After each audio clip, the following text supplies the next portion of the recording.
Guys good morning, welcome back to talks and by Revathi. അപ്പോൾ ഇന്നത്തെ ദിവസത്തിൻ്റെ പ്രത്യേകത എന്താണെന്ന് ഞാൻ പറഞ്ഞില്ലെങ്കിൽ നിങ്ങൾക്ക് എല്ലാവർക്കും അറിയാമായിരിക്കും. ഇന്ന് ജൂലൈ 24 എന്താണ് വാവ് ബലി ദിനം. അതെ, അപ്പോൾ എൻ്റെ അമ്മ മരിച്ചിട്ട് 10-16 വർഷമായെങ്കിലും ഞാൻ ഇതുവരെ ബലി കാര്യങ്ങളൊന്നും ചെയ്തിട്ടില്ല. എനിക്കാരും പറഞ്ഞു തന്നിട്ടുമില്ല. എനിക്കതിൻ്റെ എന്താണ് ഇമ്പോർട്ടൻസിനെ കുറിച്ചൊന്നും അറിയത്തുമില്ല. സോ ഇവിടുത്തെ എൻ്റെ ഫ്രണ്ടിൻ്റെ അമ്മ ഇങ്ങനെ കാര്യങ്ങളൊക്കെ പറഞ്ഞു തന്നു. അപ്പോൾ അവർ ബലിയിടാൻ വേണ്ടിയിട്ട് പോകുന്നുണ്ട്. എന്നോട് കൂടെ ജോയിൻ ചെയ്യാൻ പറഞ്ഞിട്ടുണ്ട്. ഞാൻ കുളിക്കാൻ വേണ്ടിയിട്ട് എണ്ണയൊക്കെ തെച്ച് റെഡിയാക്കി നിൽക്കുവാണ്. ഞാൻ കുളിച്ചിട്ട് വന്നിട്ട് ബാക്കി പറയാം. ഞാൻ താഴെ ഇറങ്ങി വന്നപ്പോൾ കണ്ട കാഴ്ച ഇതാണ് ഗൈസ്. അവർക്ക് കണ്ട് ഉമ്മക്കരി, ഈർക്കിൽ, വെള്ളം ഒക്കെ എടുത്ത് വെച്ചേക്കുവാണ് പള്ളി വയ്ക്കാനൊക്കെ. അതിനകത്ത് ഇപ്പം കാറ്റടിച്ച് പറന്നു വന്നതാണ് കേട്ടോ ഈ ഉള്ളിയുടെ ഇലയൊക്കെ. രാവിലെ ഫ്രഷ് ആയിട്ടിരുന്ന വാട്ടറാണ്. നല്ല കാറ്റ് മഴയായിരുന്നു, അതിൽ വീണതാണിത്. രാവിലെ നല്ല അടിപൊളി മഴയായിരുന്നു, അതുകൊണ്ട് വെള്ളം ചൂടാക്കിയാണ് കുളിച്ചത്. അങ്ങനെ കുളിയൊക്കെ പാസ്സാക്കി ഡ്രസ്സൊക്കെ ചേഞ്ച് ചെയ്ത് ഈ കുട്ടിക്കുരിപ്പ് ഇവിടെ റെഡിയാവുന്നുണ്ട്. ഇനി ചെറിയൊരു ഗെറ്റ് റെഡി വിത്ത് മീ എന്നൊന്നും പറയുന്നില്ല, മുടിയൊന്ന് വാരിപ്പിടിച്ച് കെട്ടണം, അത്രയേ ഉള്ളൂ. കാരണം എന്തായിരുന്നാലും അവിടെ പോയി വെള്ളത്തിലങ്ങോട്ട് മുങ്ങാനുള്ളേ, അതുകൊണ്ട് തന്നെ മേക്കപ്പ് ചെയ്തുകൊണ്ട് പോയിട്ട് കാര്യമൊന്നുമില്ല.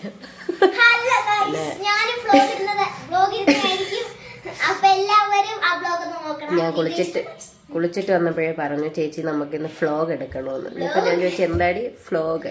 ഞാൻ മുന്നേ ഫ്ലോഗ് അല്ല മക്കളെ, വ്ലോഗ്. അപ്പം പറയാം വി സൈലന്റ് ആണ്, നമുക്ക് ഓഗെന്ന് പറഞ്ഞാൽ മതിയെന്ന്. അപ്പോൾ ഓക്കെ ഗൈസ്, ഞങ്ങളൊന്ന് റെഡി ആവട്ടെ. ഓക്കെ, റെഡിയായി ഇറങ്ങുകയാണ്. നല്ല കുട്ടിക്കുരിപ്പും അമ്മേൻ്റെ ഫ്രണ്ടേ പോകുന്നു. ഞങ്ങൾ പോയിട്ട് വരാം.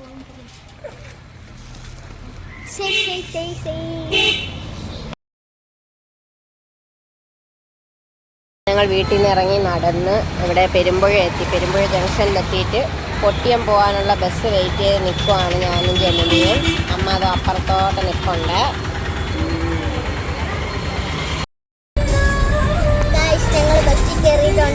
ഞങ്ങൾ കൊട്ടിയത്തേക്കുള്ള ബസ്സിൽ കയറിയിരിക്കുകയാണ്.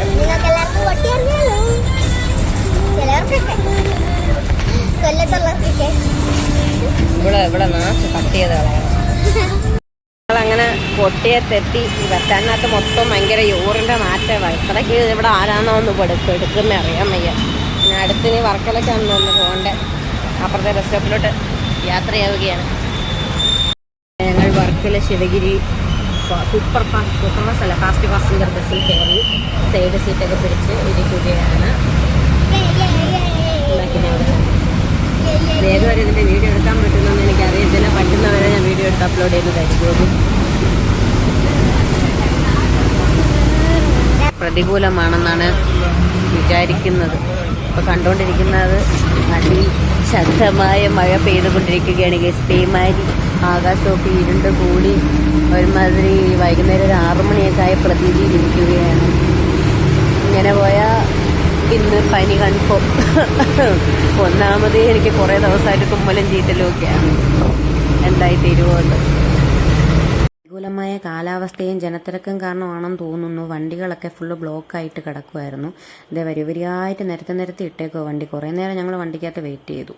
പിന്നെ നിവൃത്തിയില്ലാത്തത് കൊണ്ട് ഞങ്ങൾ വണ്ടിയിൽ നിന്നും ഇറങ്ങി പതുക്കെ നടക്കുകയാണ്. കുറേ ദൂരം നടന്നു കേട്ടോ. ഒരുപാട് നടന്നാണ് ഞങ്ങൾ അമ്പലത്തിൽ വരെ എത്തിയത്. അപ്പം നടന്നുകൊണ്ടിരിക്കുന്ന കാഴ്ചകളാണ് നിങ്ങൾ ഈ കണ്ടുകൊണ്ടിരിക്കുന്നത്. വഴിയിൽ ഫുള്ള് ആൾക്കാരും അതുപോലെ തന്നെ ചെളിയും വെള്ളമൊക്കെ ആയിട്ട് ഫുള്ള് നാശമായിട്ടാണ് കേട്ടോ ഞങ്ങളുടെ ഇന്നത്തെ ഒരു യാത്ര എന്ന് പറയുന്നത്. വണ്ടികളൊക്കെ കണ്ടോ, ഒരുപാട് വണ്ടികൾ നിർത്തിയിട്ടേക്കോ, പ്രൈവറ്റും KSRTC എല്ലാം. അധികമായ വഴികളിലൂടെയൊക്കെയാണ് ഞങ്ങൾ നടന്നുകൊണ്ടിരിക്കുന്നത്. ബസ് ഓട്ടോയൊന്നും വരാത്തോണ്ട് ഞങ്ങൾ ഇറങ്ങി നടക്കുകയാണ്. മൊത്തം റോഡിൽ വെള്ളം ചെളിയും കാര്യങ്ങളും. അങ്ങനെ നടന്ന് കുറേ പടിക്കെട്ടുകൾ ഇറങ്ങുന്ന സ്ഥലത്തെത്തിയപ്പോഴാണ് ഈ അമ്മാമ്മയെ കണ്ടത്. വേറെ 2-3 ആൻറ്റിമാരെയൊക്കെ പിടിച്ചിറങ്ങിയിട്ട് പുള്ളിക്കാരിക്കൊന്നും ഒരു വശം കിട്ടുന്നുണ്ടായിരുന്നു. അങ്ങനെ പിന്നെ ഞാൻ പിടിച്ചു. പുള്ളിക്കാരിക്കൊന്നും മുട്ട് മടങ്ങുന്നില്ല, എന്തോ വേദനയൊക്കെ ഉണ്ട്, വേറെ എവിടെ ഉള്ളോടിച്ച് വീണിട്ടൊക്കെ വരുന്നതെന്നൊക്കെ പറഞ്ഞ് കുറേ സംസാരിച്ചു. ആദ്യം പാവം തോന്നിയെങ്കിൽ പിന്നെ പുള്ളിക്കാരുടെ സ്വഭാവം ഒന്ന് മാറി. അങ്ങനെ പ്രവാഹമാണ് ഇവിടെ കാണാൻ സാധിക്കുന്നത്. ഒരുപാട് ആൾക്കാരുണ്ട് കേട്ടോ, ചെറുതും വലുതായിട്ടൊക്കെ ഉള്ള ഒരുപാട് പേരുണ്ട്. ഞങ്ങളങ്ങനെ ഒരുവിധം നടന്ന് വർക്കല അമ്പലത്തിൻ്റെ അവിടെ എത്തി. ഇവിടെ നിന്ന് കുറച്ചും കൂടെ മുന്നോട്ട് പോയാൽ അവിടെ ബീച്ചിൻ്റെ ഭാഗം എത്തും. നനഞ്ഞ് കുളിച്ച് എല്ലാ കോഴിയെ പോലെ ആയി, വെള്ളത്തിൽ വീണ കോഴിയെ പോലെ. പേരുമഴയായിരുന്നു. മഴയത്താണ് പോയിരുന്നു ബലിയിട്ടത്. പിന്നെ കൂപ്പൺ എന്താണ്ടൊക്കെ എടുത്ത് അവിടെ എന്താണ് എവിടെ തിരുനടയിലോ എന്താണ്ടോ നട പറഞ്ഞു അവിടെ ഇടാൻ വേണ്ടിയിട്ട് നിൽക്കാമെന്ന് വിചാരിച്ചപ്പോഴത്തേക്കിനും പിന്നെ ഭയങ്കര ക്യൂ. നമ്മുടെ ബിവറേജിൻ്റെ ഫ്രണ്ടിലത്തേക്കാളും വലിയ ക്യൂ ആയിരുന്നു അവിടെ ഉണ്ടായിരുന്നത്. അതുകൊണ്ട് ഞങ്ങൾ പിന്നെ ആ പരിശ്രമം അങ്ങോട്ട് ഉപേക്ഷിച്ചിട്ട് താഴെ ഇറങ്ങി അല്ലാതെ നമ്മൾ എന്താണ് പൊതുവായിട്ട് ചെയ്യുന്ന ഒരു ഇതുണ്ടല്ലോ അവിടെ പോയാണ് ചെയ്തത്. കുഴപ്പമില്ല, ചെയ്തിട്ട് ഞങ്ങൾ തിരിച്ച് വരുന്ന വഴി മൊത്തം മഴയായിരുന്നു. നനഞ്ഞാണ് ഞാൻ വന്ന് പിന്നെ ഇടയ്ക്ക് ഒരു കടയിൽ കയറിയിട്ട് ചായയും മുളക് ബജിയും കഴിച്ചു. പെരുമഴ ആയതുകൊണ്ട് തന്നെ ഞാൻ ഫോൺ എടുത്തുകൊണ്ട് പോയില്ലായിരുന്നു. അതുകൊണ്ട് വീഡിയോ ഒന്നും അവിടെ നിന്ന് എടുക്കാൻ പറ്റിയില്ല. ഇപ്പം ഞങ്ങൾ തിരിച്ച് വീട്ടിലേക്ക് പോകാൻ പോവുകയാണ്. അതേ ഡ്രസ്സൊക്കെ ഫുള്ള് നനയുന്നു. പിന്നെ വരുന്ന വഴിക്ക് പേരയ്ക്കയും മാങ്ങയും പിന്നെ കുറേ കുട്ടി പൊമഗ്രാനൈറ്റ് കൊണ്ടുവന്ന് വെച്ചേക്കുന്നത് തമിഴ്നാട്ടിൽ നിന്നുള്ള ഇറക്കുമതിയാണെന്ന് തോന്നുന്നു. കാരണം അത് വിൽക്കാനിരിക്കുന്നവരെല്ലാവരും തമിഴ്നാട്ടുകാരാണ്. പിന്നെ കുറേ സ്നാക്സിൻ്റെ കടകളൊക്കെ ഉണ്ടായിരുന്നു കേട്ടോ. ഒരു മേള പോലെ കുറേ ഉണ്ടായിരുന്നു. നമ്മൾ വെട്ടുകാട് ചർച്ചിലൊക്കെ പോയപ്പോഴാണ് ഞാൻ ഇത് സാധാരണ കണ്ടിട്ടുള്ളത്. ഇവിടെ കുറേ ഉണ്ട്. അങ്ങനെ ഞങ്ങൾ വർക്കലയിൽ നിന്നും കൊട്ടിയത്തേക്കുള്ള ബസ് കയറിയിരിക്കുകയാണ്. അമ്മ തേണ്ട് നിൽക്കുന്നു നനഞ്ഞു കുളിച്ച്. ജനനി തൂ 2 കണ്ണുകൾ മാത്രം. 2 കണ്ണ്. ഒടുവിൽ പെരുമ്പുഴയിലെത്തി. ഞങ്ങൾ നടന്നു വരുന്ന വഴിയിലാണ് കേട്ടോ ഈ ക്യൂട്ടായിട്ടുള്ള ഈ പട്ടിക്കുട്ടിയെ കണ്ടത്. അത് കുറച്ചു നേരം മുന്നേ വരെ ഈ ജനലിൻ്റെ അടുത്ത് ജനലിൻ്റെ അല്ലെങ്കിൽ ഗേറ്റിൻ്റെ അടുത്തായിരുന്നു നിന്നത്. അതിനെ കളിപ്പിച്ചുകൊണ്ട് നിന്നപ്പോഴത്തേക്കിനും അത് ചാടി ഓടിയൊക്കെ പോയി. ഞാൻ ഫോൺ എടുത്തപ്പോഴത്തേക്കിനും അങ്ങനെ അമ്മ അവിടെ ഇങ്ങനെ വിളിച്ചപ്പോഴത്തേക്കിനും ഉണ്ട് വേറൊരാൾ ഓടി വരുന്നത്. ഭയങ്കര ക്യൂട്ടായിട്ടുള്ളൊരു മൊമെൻ്റ് ആയിരുന്നു ഇത് കേട്ടോ. രണ്ടുപേരും ഭയങ്കര ക്യൂട്ടായിട്ടിരിക്കുമായിരുന്നു. എനിക്ക് ഭയങ്കരമായിട്ട് ഇഷ്ടപ്പെട്ടു. എടുത്തിങ്ങനെ കൊഞ്ചിക്കാനൊക്കെ തോന്നി. രണ്ടുപേരുടെ ഫേസ് ആണെങ്കിലും ടോട്ടലി ഒരു ഭയങ്കര ഓവർലോഡഡ് ആയിരുന്നു ക്യൂട്ട്നെസ് എന്ന് പറയുന്നത് ഒരു സാധനം. പക്ഷെ അൺഫോർച്ചുനേറ്റ്ലി ഞങ്ങളുടെ കയ്യിൽ ഒന്നും തന്നെ ഉണ്ടായിരുന്നില്ല ഇവർക്ക് കൊടുക്കാനായിട്ട്. എനിക്ക് ആ ഒരു വിഷമം മതി. ഞാൻ അമ്മയോട് ഇങ്ങനെ പറയണത് അമ്മ ഇങ്ങനെ മൂന്നാക്കി വിളിക്കരുതേ, അതിന് വിളിച്ചിട്ട് നമ്മളൊന്നും കൊടുക്കാതിരുന്ന പാവത്തിന് വിഷമാവും എന്നൊക്കെ പറഞ്ഞിട്ട് ഞങ്ങൾ വരുന്ന വഴി ഫുള്ള് മഴയെ. ഞങ്ങൾ കൊട്ടിയത്തൂന്ന് ബസ് കയറി പെരുമ്പുഴ വരെ എത്തുന്നത് വരെ നല്ല അടിപൊളി വെയിലായിരുന്നു. വെയിലൊക്കെ അടിച്ച് അവിടെ നിന്ന് വർക്കലയിൽ നിന്ന് നനഞ്ഞിട്ട് വന്ന ആ ഒരു തുണിയൊക്കെ ഉണങ്ങി ഒരുവിധം സെറ്റായിട്ട് വന്ന് പെരുമ്പുഴയിൽ ഇറങ്ങിയതും മഴ സ്റ്റാർട്ട് ചെയ്തു. അതും ഒരു അവിഞ്ഞ മഴ പറന്ന് എടുത്തൊഴിക്കുമായിരുന്നു. വീട്ടിലെത്തി കയറിയപ്പോഴത്തേക്കും മഴ ചെറുതായിട്ടൊന്ന് തോർന്ന് കിട്ടിയിട്ടുണ്ട്. ഇതാണ് അവസ്ഥ. വെളിയിലോട്ട് ഇറങ്ങി അപ്പം ഞങ്ങൾ ഒതുങ്ങി കയറി നിൽക്കുമ്പോൾ മഴ കുറയും. ഞങ്ങൾ വീണ്ടും നടക്കാൻ ഇറങ്ങുമ്പോൾ വീണ്ടും മഴ പെയ്യും. എന്തോ പ്രശ്നമുണ്ട് ഗൈസ്, എന്താണെന്നൊന്നും അറിയത്തില്ല. അങ്ങനെ അവസാനം മഴ നനഞ്ഞ് കുളിച്ച് വീട്ടിൽ വന്ന് ഞാൻ കുളിച്ചു. കാര്യം എന്താണ് കുളിച്ച് ഇതാവണമെന്നാണ് അങ്ങനെ എന്തോ ആണ്. കാരണം കടലിൽ മുങ്ങാൻ പറ്റത്തില്ലായിരുന്നു. എന്തോ വെള്ളം തിരിയായിരുന്നാണ്. ഇങ്ങനെ ഷൂ എന്ന് പറഞ്ഞ് അടിച്ച് കയറും. അവരാരും ഇറക്കി വിടുന്നില്ല. ജസ്റ്റ് മണലിൻ്റെ അവിടെ നിന്ന് ഒരു 2 സ്റ്റെപ്പ് താഴോട്ട് ഇറങ്ങിയിട്ട് അവർ പറയും അവിടെ നിന്നാൽ മതി. അവിടെ നിന്ന് ഇങ്ങനെ തിര വരുമ്പോഴത്തേക്ക് അവർ ഇട്ടോ എന്ന് പറയുന്നു. ഇടുന്നു, കയറി വരുന്നു, അത്രയേ ഉള്ളൂ. ആരെയും അങ്ങോട്ടും ഇങ്ങോട്ടും ഒന്നും ഇറക്കി വിടുന്നില്ല. കാരണം അത്ര തിര. സാധാരണ ഇതെന്ന് പറഞ്ഞു കഴിഞ്ഞാൽ ഇങ്ങനെ ഇതിന്ന് ഇറങ്ങിയിട്ട് കടലിൽ പോയി അതിങ്ങനെ കളഞ്ഞ് മുങ്ങി എന്തോ വരണം. അങ്ങനെ എന്തോ ആണ് ഐതിഹ്യം. എന്തോ ഞാൻ കേട്ടിട്ടുള്ളതും കണ്ടിട്ടുള്ളതൊക്കെ അങ്ങനെയാണ്. പക്ഷെ തിരമാലകൾ ഭയങ്കരമായിട്ട് അതിശക്തമായിട്ട് വന്നുകൊണ്ടിരിക്കുന്നത് കൊണ്ട് തന്നെ അതിനുള്ള വകുപ്പുണ്ടായിരുന്നില്ല. ഞങ്ങൾ പിന്നെ ഇങ്ങനെ വരുവാണ് ചെയ്തത്. പിന്നെ അമ്പലത്തിൽ കയറണമെന്നുണ്ടായിരുന്നു. ഈ ഇത് ചെയ്തിട്ട് കുളിച്ച് ഡ്രസ്സൊക്കെ മാറിയതിന് ശേഷം മാത്രമേ അമ്പലത്തിൽ കയറാവൂ എന്നെങ്ങാണ്ടും ഉണ്ട്. അപ്പോൾ അതുകൊണ്ട് ഞങ്ങൾക്ക് അതിന് പറ്റിയില്ല. അവിടെ നിന്ന് ഇപ്പം ഇൻ കേസ് കുളിച്ചാലും, കാരണം അവിടെ അമ്പലക്കുളം എന്തുകൊണ്ട് അവിടെ വെച്ച് കുളിച്ചാലും ഡ്രസ്സ് മാറാനുള്ള സെറ്റപ്പ് ഒന്നും ഇല്ലായിരുന്നില്ല. അതുകൊണ്ട് തന്നെ ഞങ്ങൾ വിചാരിച്ച് വേറെ ദിവസം അമ്പലത്തിൽ പോകാമെന്ന് പറഞ്ഞാൽ ഞങ്ങളിപ്പോൾ വീട്ടിൽ വന്നു. ഇതെന്തേലും തണുപ്പ്. വീട്ടിൽ വന്നിട്ട് ഞങ്ങൾ ഇതിൻ്റെ അവർക്കുള്ള ഫുഡൊക്കെ എടുത്ത് വെക്കുവാണ്. രാവിലെ പുട്ടൊക്കെ കൊടുത്തായിരുന്നു, അത് എടുക്കാൻ ഞാൻ മറന്നു പോയതാണ്. അതിന് ശേഷമാണ് എനിക്ക് ഐഡിയ വന്നത്.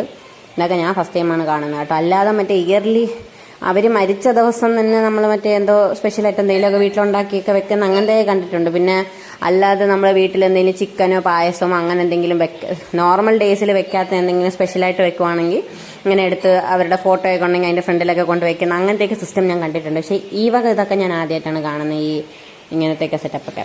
പക്ഷേ കൊള്ളാം, കാണാനൊരു രസമൊക്കെ ഉണ്ട്. ഫസ്റ്റ് എക്സ്പീരിയൻസ് ആണ്.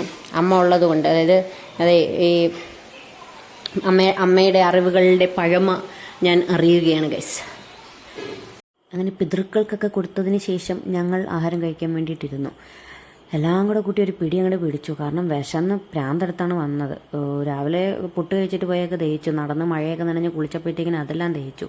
ചോറും മീൻകറിയും സാമ്പാറും പിന്നെ പരിപ്പ് കറി, മുട്ട പൊരിച്ചത്, കോവയ്ക്കാത്തോരൻ, നെല്ലിക്ക അച്ചാർ, അവിയൽ, കപ്പ, ചമ്മന്തി, മീൻ വറുത്തത്, പപ്പടം എല്ലാം കൂടെ ഇട്ടൊരു ഉരുളങ്ങോട്ട് ഉരുട്ടി അങ്ങോട്ട് തിന്നണ്ടല്ലോ. ആ ഹന്തസ് നിങ്ങളും കഴിച്ചോ. അങ്ങനെ തിന്ന് മരവിച്ച് ബോധം കെട്ടിരിക്കുകയാണ്.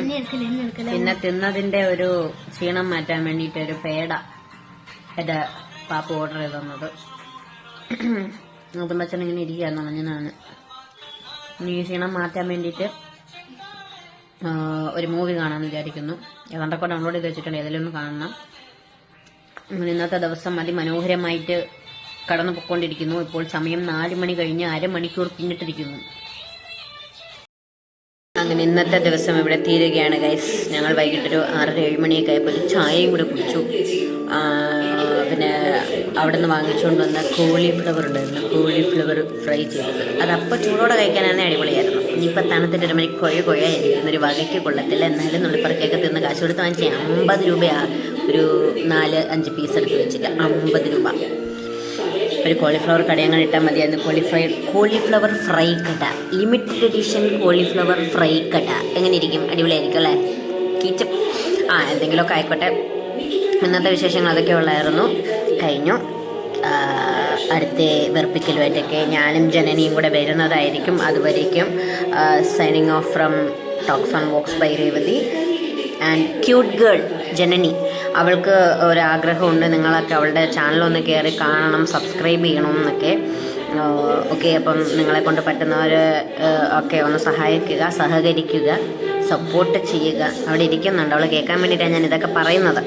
പിന്നെ എൻ്റെ ചാനൽ നിങ്ങൾ ഇതുവരെ സബ്സ്ക്രൈബ് ചെയ്തിട്ടില്ല എന്നുണ്ടെങ്കിൽ ഒന്ന് സബ്സ്ക്രൈബ് ചെയ്ത് വെച്ചേക്കൂ. വരും കാര്യങ്ങളിൽ നല്ല നല്ല വീഡിയോസൊക്കെ വരുന്നതായിരിക്കും. ഇപ്പോൾ മെയിനായിട്ട് എൻ്റെ ഫോണൊക്കെ കംപ്ലയിൻ്റ് ആയിട്ട് ഞാനിങ്ങനെ തൊലിഞ്ഞ് വാരി ഫുള്ള് ഡിപ്രഷനൊക്കെ അടിച്ച് നെഗറ്റിവിറ്റിയുടെ അങ്ങ് അറ്റം പറ്റിയിട്ടിരിക്കുകയാണ്. അതുകൊണ്ടാണ് ഒന്നും ചെയ്യാതിരിക്കുന്നത്. So soon I will be back with power pack performances. So just wait and see. Bye by.